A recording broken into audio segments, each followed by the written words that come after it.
আসসালামু আলাইকুম। বেগম খালেদা চিকিৎসার সর্বশেষ আপডেট। বাংলাদেশের সাবেক প্রধানমন্ত্রী বেগম খালেদা জিয়া গুরুতর অসুস্থ ও সংকটাপন্ন অবস্থায় হাসপাতালে নিবিড় পরিচর্যায় রয়েছেন। তার রোগ মুক্তির জন্য দল মত নির্বিশেষে দেশের সকল স্তরের নাগরিক আন্তরিকভাবে দোয়া অব্যাহত রেখেছেন। মাননীয় প্রধান উপদেষ্টা তার রোগ মুক্তির জন্য দোয়ার সাথে সাথে চিকিৎসার সর্বোচ্চ সহায়তা প্রতিশ্রুতি ব্যক্ত করেছেন। দেশ ও বিদেশের চিকিৎসক দল বরাবরের মতো তাদের উচ্চমানের পেশাদারিত্ব ছাড়াও সর্বোচ্চ আন্তরিক সেবা প্রদান অব্যাহত রেখেছেন। বন্ধু প্রতিমা একাধিক রাষ্ট্র পক্ষ থেকেও উন্নত চিকিৎসাসহ সম্ভাব্য সকল প্রকার সহযোগিতার আকাঙ্ক্ষা ব্যক্ত করেছেন।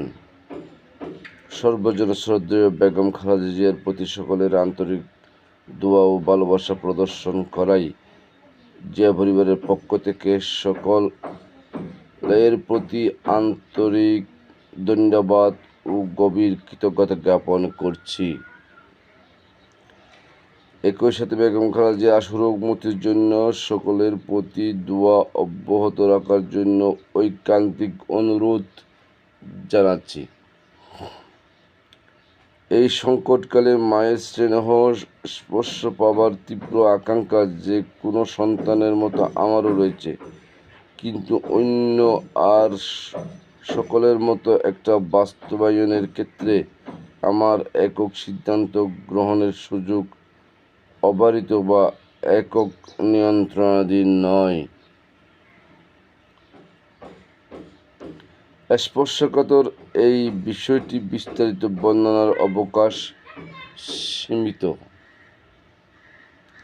রাজনৈতিক বাস্তবতার এই পরিস্থিতি প্রত্যাশিত পর্যায়ে উপনীত হওয়া মাত্রই স্বদেশ প্রত্যাবর্তনে আমার সুদীর্ঘ উদ্বিগ্ন প্রতীক্ষার অবসান ঘটবে বলে আমাদের পরিবার আশাবাদী। এই সকল কথাগুলো আমি যা বলেছি তা বলেছেন বিএনপির ভারপ্রাপ্ত চেয়ারম্যান জনাব তারেক রহমান। তিনি তার আবেগ, অনুভূতি, বাস্তবতা